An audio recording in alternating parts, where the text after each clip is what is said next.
Halo, selamat datang di Bicara Bandar episode 24 Q&A session. Dalam podcast ini saya akan menjawab pertanyaan-pertanyaan masuk. Ada pertanyaan masuk mengenai Omnibus Law yang baru disahkan hari ini. Ada yang pertanyaan tentang IHSG, investor asing yang terus keluar dari IHSG. Ada yang juga banyak pertanyaan-pertanyaan dari rekan-rekan yang pengen belajar analisa bandarmologi namun masih ada kebingungan-kebingungan. Jadi ada banyak pertanyaan yang sudah dikumpulkan dan saya mau coba jawab dengan cepat dan semoga bisa berguna buat rekan-rekan. Oke, mari kita mulai.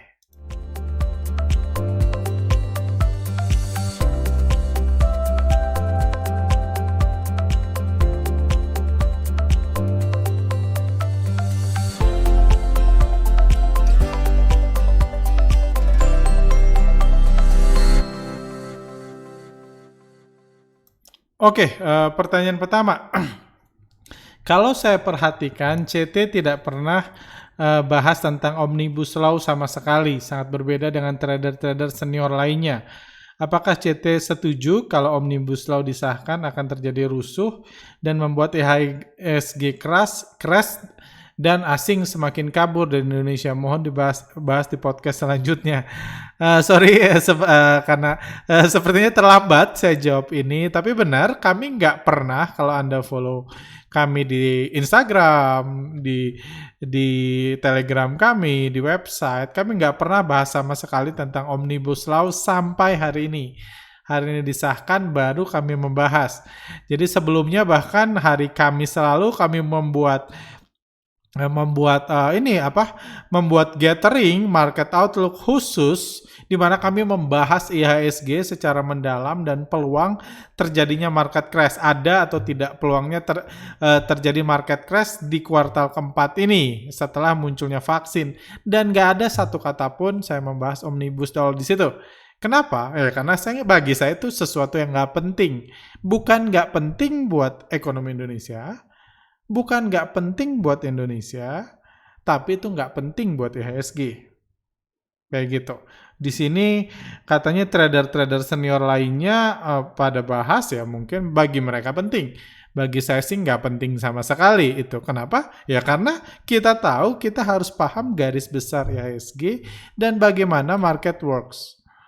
Garis besar IHSG sekarang adalah asing sedang berusaha jualan di bursa kita dan sedang memanfaatkan banyaknya investor lokal baru yang pengen jualan. Itu yang saya bahas di podcast sebelumnya. Itu garis besarnya. Nggak ada yang lain. Kalau Omnibus Law berpotensi ini, terus apa efeknya Omnibus Law? Omnibus Law efeknya itu pada ekonomi di masa yang akan datang. Membela pengusaha, ada yang bilang membela pengusaha, mengkhianati buruh, dan lain-lain, dan lain-lain. Apa urusannya sama bursa saham? Pertama, karena di masa COVID udah diputus.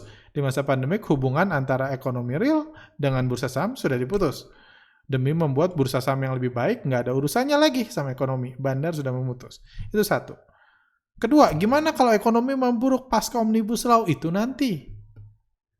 Gimana kalau membaik? Itu nanti. Mana yang akan terjadi? Ya nggak tahu. Anda tanya ke Ibu Sri Mulyani pun paling dia jawab dengan ini, ya saya harap lebih baik, saya harap pengusaha lebih baik. Cuma dia pun nggak tahu pasti karena itu kan ekonomi. Hukum yang diterapkan, ada pengaplikasian dan lain-lain nanti akan berhubungan sama pengusaha dan buruh. Nanti hubungan antara mereka kayak gimana ke depannya, terus akhirnya terhadap ekonomi gimana, bla bla bla. Ada plus minusnya, bisa positif, bisa negatif. Cuma nggak ada urusannya sama bursa saham. Hanya karena Omnibus Law bukan berarti asing, waduh, saya rela deh omset saya dipotong. Kenapa? Karena Omnibus Law. Kan gila. Maksudnya apa itu? Misalnya Anda beli beras gitu, Anda beli beras harganya 12.000, Anda mau jual 13.000 di toko Anda. Tiba-tiba ada keluar Omnibus Law. Saya jual 11.500 deh. Kenapa? Omnibus Law kan nggak masuk akal. Ya memang bagi komentator saham, mungkin trader senior ini juga nyambil komentator saham atau simply dia nggak ngerti aja, memang bagi dia seru dibahas. Cuma nggak ada efeknya. Efeknya kalau asing jualan. Kalau asing jualan, itu baru berefek. Kalau asing belanja efeknya positif, kalau asing jualan efeknya negatif. Dan hari ini terbukti kan. Pagi-pagi buta, pas market buka, asingnya belanja, harga naik.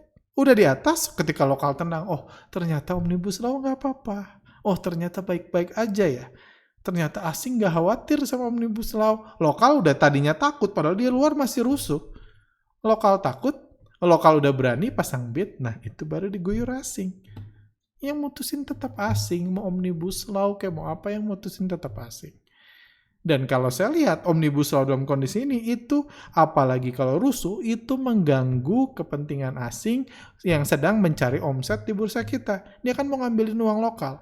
Kalau lokalnya takut sama Omnibus Law, ya harus ditenangkan dong, biar mau belanja lagi. Itu aja garis besarnya. Asing bisa, kalau asing beli pas Omnibus Law, ya good. Kalau asing jual, bad.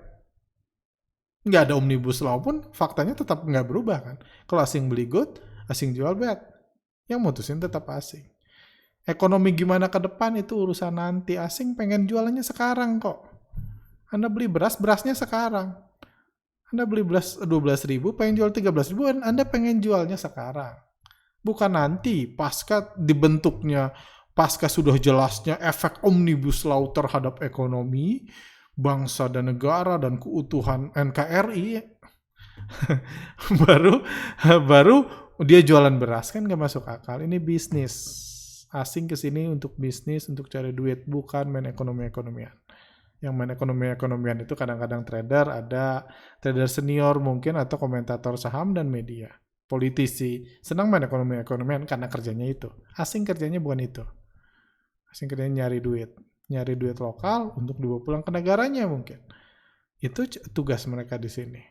Seperti itu. Jadi saya sih nggak peduli sama Omnibus Law. Kalau asing beli bagus, kalau asing jual jelek. Nggak ada Omnibus Law pun fakta itu nggak berubah terhadap IHSG. Bang, lanjut. Wah, lama banget saya jawab itu. Bang, saya mau tanya, kalau sekarang lokal terus beli saham asing rata-rata 500M sehari, artinya lokal masih kuat dong. Dan kalau asing bisa pakai jasa invisible hand buat naikin, kenapa harga sahamnya turun? Sedangkan harga bisa terus naik dan asingnya jualan di harga atas, jadi everybody happy. Ya, asing pengen sih jualan di harga atas, cuma lokalnya udah nggak kuat. Makanya butuh invisible hand buat naikin. Tapi invisible hand itu kan temen dia juga. Dia nggak bisa minta temannya naikin harga, terus dia hajar temannya sendiri di atas. Ya kan dia juga invisible hand itu. Kalau dinaikin ya dia nggak bisa jualan. Setelah naik, lokal mulai happy, mulai tenang. Kayak terjadi hari ini, takut khawatir demo, orang khawatir, breaking news di mana-mana. IHSG dinaikin, mungkin pakai invisible hand atau pakai duit dia sendiri. Duit asing di atas, mereka jualan. Pas mereka jualan, ya turun lagi. As simple as that. Kalau mereka nampung sendiri jualan mereka, terus buat apa mereka jualan? Kalau mereka beli sendiri, ya diem aja istirahat. Ngabis-ngabisin fee kan. Jadi menurut saya kalau asing jualan dan lokalnya nggak sanggup naikin harga dan kurang kuat, ya pelan-pelan turun. Gitu. Lanjut, pasukan satu lot. Pertanyaan pasukan satu lot. Benar Pak, karena Bapak bilang technical nggak guna buat Pak Arga, beberapa YouTuber saham yang saya follow pada rame-rame buat konten yang ada iklan di videonya untuk mengcounter pernyataan Bapak technical nggak guna. Pak Arga jadi sumber AdSense buat YouTuber yang lain. Saya jadi ke-trigger untuk membuktikan apakah technical berguna atau tidak buat saya sambil nabung bisa ikut kelas. Oke, ya good. Kalau ini jadi sumber AdSense, good point, puji Tuhan. Kalau mereka bisa dapat uang dari AdSense, good aja gitu. Atau mungkin next time kita buat video kenapa bagi saya fundamental nggak berguna. Sayangnya bagi saya berguna fundamental. Jadi menurut saya menurut saya itu akan ngebohong kalau saya buat video gitu. Jadi mungkin, tapi kalau itu buat jadi AdSense kan seru. Saya pribadi nggak dapat AdSense apa-apa. Cuma saya dengar nilainya gede. Gitu. Saya sempat dikasih tahu lagi teman, bro, duit lu udah bisa dapat sekitar sekian dolar sebulan kayak gitu. Dan menurut saya nilainya cukup besar, cuman ya good kalau mereka dapat AdSense, dan ya itu aja sih. Cuman kalau menurut saya kalau buat video fundamental nggak guna, menurut saya analis fundamental sih nggak akan marah, nggak akan ini, karena mereka biasa pakai logika kan. Dan tentunya ya kenapa bagi lu nggak berguna ya kenapa kayak gitu. Cuman teknikal agak beda sepertinya. Oke, lanjut. You bilang asing yang ngatur harga mau naik atau mau turun, tapi sendirinya ngomong kalau selalu pasang cut loss dan ngeles pain tolerance segala. Artinya metode bandar-bandaran you juga bisa gagal dong. Konsistensinya di mana, bro? Kalau asing yang ngatur harga, kenapa you akan ngikutin? Kenapa you yang ngikutin bisa cut loss? Jadi either you yang goblok atau analisa lu nya yang goblok. Nggak usah dijawab, bro. Gua tahu jawabannya nggak akan jauh dari asing mah bebas, WKWKWK. Oke, sorry, ini harusnya disensor, harusnya goblok ini dirubah jadi go good, go nice, atau apa, gojek kayak gitu. Tapi pertanyaannya bagus. Itu mungkin ada juga saya rasa pertanyaan-pertanyaan yang mirip, karena saya bilang kenapa saya menggunakan analisa teknikal dulu, karena salah satu metodenya, salah satu kegunaan utama technical analysis adalah menentukan level cut loss. Jadi technical analysis nggak ngajarin Anda milihin saham, tapi ngajarin Anda cut loss. Jadi kalau rugi ya cut loss, jadi modal nggak habis, itu kegunaannya. Cuma saya jelaskan ternyata cut loss Anda akan lebih disiplin kalau Anda buat cut loss tanpa teknikal. Jadi saya nggak pakai analisa teknikal. Jadi menurut saya nggak guna analisa teknikal kayak gitu. Cuma kenapa di sini poinnya bagus, Bapak atau saya nggak ada fotonya. Bapak atau Ibu ini poinnya bagus, konsistensinya. Kalau asing yang gerakin harga, kenapa saya pasang cut loss? Kenapa saya rugi? Kayak gitu. Gini, saya ada contoh real. Bukan BBCA, TLKM. Nah, TLKM ini kejadiannya tanggal 1 itu hari apa ya? Tanggal 1 itu hari Kamis lalu. Hari Kamis lalu kita tahu setelah diguyur habis-habisan TLKM, Kamisnya terbang, harganya naik banyak, naik 7%. Waktu itu saya telat bangun, telat ke kantor karena saya biasa nggak buka trading, aplikasi trading di rumah walaupun rumah saya dekat. Jadi saya telat bangun, telat ke kantor. Jadi saya masuk udah naik. Dan udah terbang. Dan saya lihat wah asingnya beli lumayan. Saya kan mau ngikutin asing. Saya kemarinnya sebenarnya udah kepikiran beli, cuma nggak yakin, belum feel safe gitu. Jadi nggak beli. Besoknya terbang. Dan saya udah beli, 2690, 2685, mirip-mirip average asing, kayak gitu, mirip-mirip average asing pada saat itu. Harganya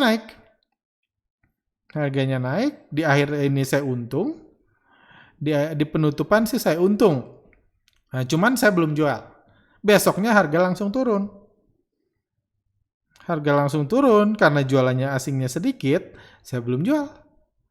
Besoknya pelan-pelan turun. Di sini bilang asingnya bego dong, beli kemarin beli, sekarang udah turun nyangkut dong ya, bukan gitu, yang nurunin juga mereka, kok bisa dibilang bego? Kalau mereka nggak mau nurunin ya jangan jualan, yang jualan kan mereka. Kok kita bilang dia bego? Kayak orang yang nyetir, yang punya mobil dia, yang punya tujuan dia, kenapa kita yang bilang bego? Kita kan aneh gitu kan, aneh kita bilang gitu. Tapi yang asingnya, kalau kita lihat di sini, asing beli di sini nih. Di sini kita lihat asing beli 131 miliar. Di kisaran harga dari sini ke sini. Terus 3 hari ini asing jual. 1, 2, 3. 3 hari ini asing jual berapa? Kita rubah aja. 144 miliar. 144 miliar. Harganya, artinya apa? Asing udah jualan lebih banyak dari pembelian di hari Kamis dalam 3 hari. Jualan 144, beli 133. Belinya dari kisaran harga dari sini sampai sini. Jualnya dari sini sampai sini. Jadi kalau kita hitung secara mendetail average asing, sebenarnya bisa pakai sistem ini, cuma nanti bingung. Kemungkinan besar asingnya udah cuan nih. Jualan 3 hari ini. Belinya dari Anda kan kebayang kan, belinya dari sini sampai sini, jualnya di sini, asingnya udah cuan. Dan mungkin 131 miliar ini cuma modal promosi untuk meyakinkan lagi kan, ini orang lokal udah depresi, udah pada cut loss, diterbangin sama dia, terus dia jualan lagi, pelan-pelan dia berhasil jual ke lokal lebih banyak dalam 3 hari. Mungkin aja dia jual dalam 5-6 hari dia bisa jual 300 miliar lagi. Dan harga balik lagi ke 2.500 atau 500 miliar lagi. Jadi asingnya cuan. Cuma saya ngikutin nggak cuan. Kenapa? Saya nggak punya saham sebanyak asing. Saya nggak beli Telkom dari 10 tahun yang lalu. Saya cuma beli terlambat bangun lagi. Di 2685 atau 2690. Saya beli di harga itu. Saya ini ada kesempatan jual. Cuma saya nggak jual-jual. Karena saya pengen jualnya sekali. Saya pengen jualnya sekali, nggak jual-jual. Asingnya terus jualan. Bahkan asing bisa jual lebih banyak dari dia beli karena sahamnya dia banyak. Asing bisa jualan sampai di bawah 2.500 bisa karena dia belinya jauh. Cuman untuk ngikutin ya bisa aja rugi. Itu wajar. Cuman kalau pengalaman berarti nggak selalu untung dong. Ikut asing saya nggak pernah bilang selalu untung. Bahkan saya sering ngomong kalau ada teman saya atau alumni atau bahkan calon peserta workshop yang bilang bisa rugi nggak ikut workshop kayak gitu. Kalau saya nanya bilang, justru saya bilang kalau Anda nggak berani rugi dalam berbisnis, salah satunya bisnis saham, mendingan nggak usah bisnis saya bilang. Mendingan nggak usah.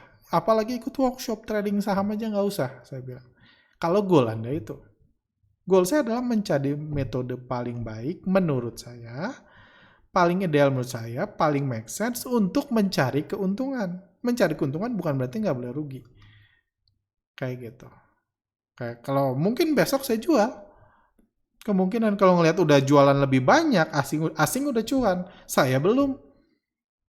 Saya bisa. Kalau saya tahu asing jualan 3 hari, saya jual dari hari pertama. Atau di sini saya jualan, cuma kan saya nggak tahu. Saya cuma ngikutin. Asing jualan 3 hari, saya nggak jualan. Karena saya berharap bisa jual di modal saya sekarang. Itu aja. Jadi saya bisa stop loss? Bisa. Bisa rugi? Bisa. Asing saat ini rugi atau untung? Untung. Dia pakai modal promosi 130 miliar, udah bisa jualan 140 miliar. Bahkan asing bisa jualan 500 miliar lagi bisa-bisa hanya karena modal promosi 131 miliar ngambilin cut loss lokal, dia bisa jualan lagi mungkin sampai 1T lagi. Harga balik lagi ke 2.500, asingnya untung. Cuma saya ngikutin nggak untung. Karena saya nggak punya modal sebanyak mereka dan nggak sekonsisten dia jualan. Kalau saya nyicil-nyicil saya sebenarnya bisa untung. Cuma saya kan lagi nggak fokus gitu juga. Asing jual, misalnya saya beli 500 lot. Asing jual segini, saya jual 150 nggak gitu juga. Karena saya posisi semacam sedikit di saham ini, ya saya langsung jual sekali niatnya. Cuma belum kejual sampai sekarang. Seperti itu. Jadi itu ininya. Itu yang pertanyaan itu. Pak, mau tanya. Kalau saya tujuannya investasi jangka panjang dan saya beli satu saham perusahaan secara nyicil tiap bulan. Jadi pertanyaan saya di waktu tiap mau beli sahamnya itu apakah harus nunggu turun merah dulu atau jangan pedulikan harga, mau naik mau turun yang penting saya nabung tiap bulan habis gajian rutin 1 lot di perusahaan tersebut. Makasih. Ketutupan pertanyaannya. Oke. Kalau menurut saya ini mempertimbangkan psikologis ya. Menurut saya, apalagi kalau ini orang sibuk, niatnya investasi dan niatnya nabung saham, kalau merhatiin harga bisa hilang konsistensi. Jadi menurut saya sih, karena kekhawatiran, karena nggak siap menghadapi merah, hijau, malah jadi nggak beli. Pas merah, berharap lebih merah lagi, jadi nggak konsisten. Menurut saya nggak usah perhatiin harga. Pertimbangan dengan strategi si selalu laku ini. Namanya selalu laku lagi. Nah itu, saran saya sih itu. Jadi konsisten. Cuman kalau saran saya, jangan beli satu perusahaan. Karena seblue chipnya perusahaan, kalau dijual asing terus, bisa dan benar-benar dijual, misalnya Telkom sekarang lagi dijual asing. Tapi kan belum tentu 3 tahun ke depan Telkom terus dijual asing. Anda mau beli Telkom sekarang, silakan. Tapi bisa aja 3 tahun ke depan asing jualan Telkom terus, ya Telkom turun terus. Asing bandarnya kan. Jadi saran saya diversifikasi. Jangan cuma Telkom. Jadi kalau Telkom turun terus pun Anda bisa diversifikasi. Tapi itu juga kembali lagi kan strategi tergantung modalnya. Setiap habis gajian belinya berapa ratus ribu, berapa juta kayak gitu. Jadi itu juga kembali lagi ke situ. Jadi Anda yang lebih paham. Cuman saran saya sih waktu zaman Yuk Nabung Saham kami buat seminar, kami diminta BEI untuk buat riset buat seminar nasional Yuk Nabung Saham. Dan saran kami kalau bisa beli 3 saham, kalau bisa di sektor yang berbeda. Kalau semakin dikuasai asing semakin bagus sahamnya. Kayak gitu, saran saya seperti itu. Karena banyak Pegas dijual gila-gilaan dari 5.000 turun sampai sekarang kayak gitu. Ada 7.000 kalau nggak salah. Asing jualan terus bertahun-tahun dan harganya susah naik. Memang ada naik-naik, tapi buat investment mungkin masih terus rugi. Kayak gitu. Dan saran saya juga terakhir, tentukan periode belinya. Misalnya Anda cuma mau beli Telkom dalam 3 tahun ke depan. Jangan terus-terusan beli Telkom di setiap harga, nanti modal Anda nggak tumbuh-tumbuh. Jadi misalnya Anda mau beli Telkom 2 tahun ke depan nih setiap bulan, karena Anda merasa lagi murah, lakukan saja. Setiap 2 bulan beli, setelah 2 bulan Anda bisa buat strategi di awal. Kalau setelah 2 tahun harga masih di bawah 2.500, Anda tetap beli. Tapi kalau udah di atas, Anda diam aja. Anda cari saham lain buat ditabung seperti itu. Menurut riset, at least pakai sejarah masa lalu gitu lebih untung. Itu tips buat nabung saham mungkin. Pak, harga indeks global IHSG, Nikkei, SP50, Euro bentuknya kenapa hampir mirip ya? Karena bandarnya mirip lah, bandarnya sama. Ini jatuhnya barengan, naiknya pun barengan di masa Covid ini. Kayak gitu. Jadi ya yang ngatur sama ya, jelas mirip. Kayak gitu. Bagaimana pendapat kakak dalam melihat banyaknya orang berbondong-bondong jual aset option padahal itu bukanlah trading walaupun tampilannya seperti platform trading?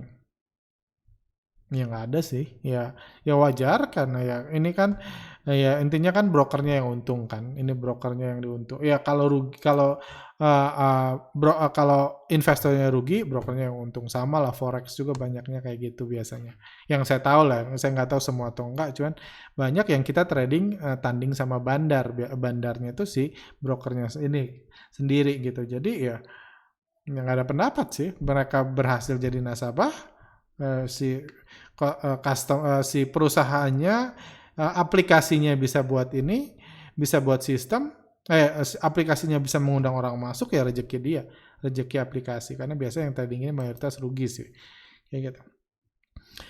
Oke, pertanyaan baru, pertanyaan selanjutnya, Johnson Butar-Butar, supaya adil sebaiknya asing dilarang saja bertransaksi di bursa Indonesia. Kalau kita biarkan terus akan ada triliunan rupiah yang akan dibawa asing keluar. Terus sama Jokowi dipinjam lagi untuk bangun ibu kota baru. Uang yang dipinjam Jokowi dari asing, realnya uang rakyat Indonesia juga. Apa ini tidak dungu menurut Rocky Gerung nanti? Ayo speak up ke bursa. Ya, buat pertama, kalau asing dilarang, pertanyaannya aset asing di sini mau diapain? Itu pertanyaan. Kalau asing dilarang, trading di bursa, aset asing di sini mau diapain? Apakah misalnya dia punya 75% BBRI, kayak gitu. Apakah itu mau dibeli semua sama lokal, sama negara? Terus uangnya dari mana? Bisa lagi minjem ke asing lagi, ya sama aja kan. Uang beli kepemilikan asing di saham beredar di BBRI, itu uangnya dari mana? Itu masalah pertama. Nggak bisa main larang sahamnya di sini. Masa dia punya saham nggak boleh jualan? Anda pun, kalau Anda punya saham dilarang jualan sama pemerintah atau sama bursa, tentunya akan marah kan? Kayak gitu. Mereka udah menguasai, ya wajar dong mereka naik turun IHSG sama mereka. Saham-saham blue chip mereka yang kuasai kayak gitu. Itu satu. Terus kalau uang lokal dibawa, kalau dibiarkan terus akan triliunan rupiah yang dibawa asing keluar. Ya gimana dong? Ya saya sih udah dengan berbagai metode coba menjelaskan bahwa asing omsetnya tambah tinggi, ISG dinaik turunin omsetnya untuk demi dikasih obat kuat, pakai invisible hand supaya asing omsetnya tambah tinggi. Udah banyak cara saya coba jelaskan supaya lokal ya kalau bisa nggak usah beli. Kalau apalagi Anda trader jangka pendek. Cuman kan ya itu cuma saya. Saya aja hatersnya di antara lokal aja banyak. Karena banyak investor lokal percaya bahwa menyenangkan asing itu penting. Kalau asing jualan, ya kita beli. Kita sambil tarik-tarik garis, beliin barang asing. Atau karena fundamentalnya bagus. Jadi itu aja saya nggak berhasil meyakinkan. Saya ngomong tiap minggu di YouTube, nggak ada yang yakin. Sampai hari ini aja, asing terus aja jualan. Kayak gitu. Jadi menurut saya, kalau saya ngomong ke bursa bilang, oh lokalnya mau, kenapa kita larang? Asingnya pengen jualan, lokalnya pengen beli, terus kepentingan bursa jualan di mana? Jadi menurut saya, pada akhirnya, dan kalau bagi saya dari sisi trader, bukan edukator, dari sisi bagus-bagus aja banyak yang nyenengin asing. Siapa tahu kalau asingnya happy, dia pengen masuk lagi. Kayak gitu. Dia udah bawa duit triliunan, nanti dibawa lagi sebagai triliun. Oh, habis waktu saya. Nah itu. Jadi menurut saya nggak ada yang bisa kita lakukan. Kalau Anda merasa nggak mau jadi mangsa asing, ya jangan beli ketika asing jual. Cuman mayoritas investor di bursa kita dengan senang hati. Dia menyenangkan asing. Kalau asing profit taking, mereka yang nampungnya. Kayak gitu. Mungkin 1-2 pertanyaan lagi ya. Bang, terima kasih atas penjelasannya. Maaf saya newbie bang. Mau tanya apakah penjualan asing di Telkom dirunut dari awal akumulasi? Apakah asing sudah untung besar jauh melebihi dari modalnya? Yes, probably ya. Karena ini dibeli jauh sebelum tahun 2008. Nah, saham-saham yang dijual di Telkom sekarang. Kalau sudah, apakah ada kemungkinan dijadikan saham gocap? Menurut saya sih nggak ada untungnya. Asing masih punya banyak dan nggak ada untungnya dia jual sampai gocap. Kayak gitu. Pertanyaan Pak Hendra Chen, saya jawab cepat-cepat aja. Pak Arga, apakah semakin banyak porsi asing di suatu saham, semakin aman harga saham tersebut? Saya cari data kepemilikan asing, ada saham-saham yang kepemilikan asingnya sampai 95%, tapi saham tersebut saat ini masih belum banyak diperdagangkan. Jadi apakah lebih aman saham seperti ini untuk jangka panjang? Mungkinkah asing simpan saham-saham ini untuk amunisi jangka panjang, misalnya SQBB, BLTZ, Maya, dan lain-lain? Pernahkah dianalisa? Menurut saya selain kepemilikan, ya kepemilikan asing besar itu ini wajar dimiliki. Kepemilikan asing besar itu memang bagus, cuman tentunya pastikan juga yang partisipasi asing besar di saham itu. Kalau nggak liquid hanya karena asing besar, bukan berarti asing ini hanya shell company-nya orang lokal dan nggak punya tujuan apa-apa selain dimiliki, jadi belum digerakkan asing. Kayak gitu, itu mungkin aja terjadi. Apalagi SQBB, BLTZ, Maya ini seingat saya kenal saudara yang punya. Atau tukar ya, cuman saya. Nah inilah, jadi menurut saya bukan hanya intinya jawabannya itu. 95% itu ini 95%. Jadi kepemilikan asing itu bukan hanya memiliki tapi asingnya terus berpartisipasi, menurut saya lebih aman. Contohnya Telkom, harganya udah murah, asing terus jualan. Anda bisa nunggu asingnya terus jualan, berhenti jualan baru beli, atau Anda nyicil sekarang pelan-pelan, itu pun bisa. Karena kepemilikan asing masih sangat besar di Telkom, jadi Anda bisa tunggu lama kalau memang untuk jangka sangat panjang ya. Kalau memang tujuan Anda itu bisa dilakukan daripada saham-saham nggak jelas hanya karena kepemilikan asingnya 95%, tapi asingnya nggak pernah trading di sini. Kayak gitu. Karena untuk naikin mereka harus trading, harus naikin harganya. Ini terakhir mungkin ya. Pak Arga mau tanya, kenapa YouTube-nya tidak dimonetize saja? Bapak dan tim CTS sudah meluangkan waktu dan tenaga untuk memberi edukasi pada kita. Menurut saya sah-sah aja kalau channel ini dimonetize. Tapi sebelumnya terima kasih untuk Pak Arga dan tim. Saya pernah jawab sih, ini jadi alasannya nggak dimonetize apa ya? Ya pertama ya memang bukan tujuan saya. Waktu itu saya jawab bahwa tujuan saya itu bukan bukan jadi kayak Atta Halilintar. Saya bekerja, saya berusaha, saya punya cita-cita punya misalnya fund manager besar, atau someday saya jadi bandar besar, yes. pengen kayak Warren Buffett juga pengen misalnya. Cuman saya nggak pengen jadi kayak Atta Halilintar. Jadi YouTuber ini hanya sarana saya berbagi. Sebabnya dan salah satu yang saya coba pelajari terus, terapkan terus, saya coba pengen buat lebih balance hidup saya. Karena pengalaman saya apapun yang fokusnya udah nyari duit, itu sudut pandang kita udah berubah. Kayak gitu. Sudut pandang kita udah berubah ketika saya menjadikan YouTube ini sebagai sarana monetisasi, cari duit. Mungkin sudut saya pandang berubah. Ada yang menganggap saya buat judul-judul provokatif untuk supaya banyak viewersnya, duitnya banyak. Saya nggak dapet duit. Cuman saya sadar kalau judulnya provokatif, lebih banyak yang nonton, lebih banyak yang teredukasi. Kayak gitu. Karena saya anggap pengalaman saya dan sampai memutuskan TA nggak guna itu mungkin berguna bagi banyak orang. Mungkin juga dibenci banyak orang, cuma no problem. Karena saya kan fokusnya yang positifnya aja. Kalau dibenci ya kan yang dibenci cuma saya. Bukan berarti dia tiba-tiba dipaksa nggak bisa boleh pakai analisa teknikal kan. Dia tetap bebas. Kayak gitu. Jadi menurut saya itu, jadi saya sih happy-happy aja saya sampai detik ini meskipun ya saya bilang tadi ya, ada yang bilang ini lumayan loh, ini jadi tabungan dolar lu buat masa tua katanya. So far saya coba buat balance. Ada yang workshop pun kayak gitu kan. Workshop pun ada workshop berbayar, ada workshop buat donasi. Jadi saya buat balance karena misalnya saya ngerasa ketika ini udah berhubungan dengan uang, saya jadi sangat egois dan peduli sama kepentingan saya. Contohnya trading. Saya nggak pernah mikir lagi tuh kalau udah profit taking jual, saya nggak pernah mikir lagi nasib yang beli dari saya gimana. Karena itu jadi personal, jadi ini. Dan saya kalau YouTube saya pengennya sarana berbagi aja. Gitu aja sih gitu. Jadi I'm happy for sharing this gitu. Kalau Anda suka ya good, kalau nggak suka nggak usah ditonton, tapi saya happy dan ya itu sih alasan saya. Jadi memang sejak awal tujuan saya bukan monetisasi, bukan jadi kayak Atta Halilintar. Tapi menurut saya sah-sah aja. Kalau banyak trader, YouTuber, trainer atau apapun pengen jadi kayak Atta Halilintar, kaya dari YouTube, good aja kok. Karena buat YouTube juga susah.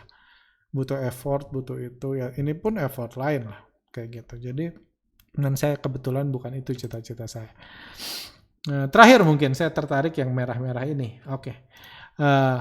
Min, kalau boleh request untuk blok akun, karena menurut saya nggak peduli apapun konten yang di-share ini di IG ya. Di sini selalu dihina-hina dan memancing keributan dengan follower lain. Kalau diperhatikan komennya, mereka nggak pernah nonton podcast dan nggak ngerti tentang bandarmologi, tapi kerjanya nyalahin sana-sini.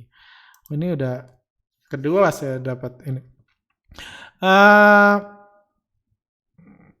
Ya gimana ya, saya pribadi ya, pertama saya nggak terlalu peduli, saya tahu banyak, kalau nggak salah 2 minggu lalu pun ada bilang YouTuber peduli, viewers peduli, cuman kami pertimbangkan deh untuk di remove, karena ya saya juga sadar sih, kadang-kadang saya baca kolom komentar, saya juga sadar, ada yang memang fokusnya ya jadi haters gitu, ngerti enggak, analisa enggak, itu yang saya bahas sebelumnya kan, kadang-kadang nggak ngerti, kadang-kadang mereka nggak ngerti, jadi mereka ini karena nggak ngerti, jadi mereka hate. Cuma mereka nggak mau ngerti, mungkin udah tertutup dulu atau udah marah dulu, saya pun nggak tahu. Cuma dulu saya lama-lama, kalau mereka someday ngerti, mereka mungkin nggak hate. Itu satu. Kayak gitu. Jadi kami prefer nggak ngeblok siapa-siapa. Ada haters ya silahkan aja sih, karena ada yang like, ada yang unlike, menurut saya wajar. Kayak gitu, itu satu. Kedua adalah karena udah jadi rahasia umum juga, ada beberapa misalnya tokoh-tokoh gitu atau beberapa ini yang memang dia menggaji buzzer buat ini gitu. Jadi bukan hanya hate tapi mempromot ini, dan kalau kami lihat komennya memang fokusnya itu. Kan kalau di YouTube misalnya ada yang komen negatif, Anda bisa klik dia komen apa aja nih selama ini. Ternyata apapun kontennya, isinya cuma satu. Menjelek-jelekan konten, merendahkan, dan mempromosikan misalnya channel lain, tokoh lain, atau apa-apa. Kayak gitu. Anda kalau jeli, Anda akan ketemu gitu. Jadi itu ya mungkin tujuannya buzzer. Dan buzzer juga kan pekerjaan. Menurut saya kalau itu di-remove dia akan buat akun lain, wong itu kerjaan dia. Akan buat akun lain buat ngina yang sama, nyapain kami. Yang nyapain dia sama-sama capek, terus siapa yang menang kan kalau itu di remove? Kalau semua di remove secara aktif di remove, nanti dia yang kehilangan kerjaan. Kasihan juga kan. Gimana juga zaman susah gini dia dipecat, kenapa lu nggak bisa jadi haters lagi, lu nggak berguna pekerjaan lu, itu dia kehilangan kerjaan. Kan kasihan juga gitu. Sementara saya sendiri nggak peduli kayak gitu. Cuman saran saya sih buat para follower, ya saya lihat dari sudut pandang si akun-akun yang ditutupin ini, saran saya sih nggak usah dipeduliin kalau Anda nggak ini. Apalagi kalau Anda ini sepertinya sadar, ya nikmatin aja gitu, di like, di ini, dislike, hehe, kayak gitu nikmati aja. Kayak gitu, karena pada akhirnya apapun yang dia katakan di situ, apapun yang Anda katakan di situ nggak membuat Anda untung. Kayak gitu. Cuma kalau membuat Anda panas, itu merugikan Anda. Tapi mungkin bagi dia itu nafkah mereka. Jadi dia mengatakan gitu untuk nafkah mereka, jadi ya menurut saya sih sah-sah aja sih. Zaman susah gini kalau dia jadi buzzer, dia dapat gaji atau dapat income kan, kenapa salah gitu. Saya sendiri nggak keberatan. Kayak gitu. Oke, udah dulu deh. Ini udah lama banget. Oke, thank you buat rekan-rekan yang ini. Semoga Anda belajar something dalam podcast ini. Silahkan like kalau suka, dislike aja kalau nggak suka. Jangan lupa kalau Anda punya pertanyaan, ada penjelasan saya yang kurang jelas, menurut Anda salah, silahkan tulis di kolom komentar. Nanti ada Q&A selanjutnya, saya bisa menjawab pertanyaan-pertanyaan Anda di podcast selanjutnya. Oke, thank you. Sehat selalu. See you next time.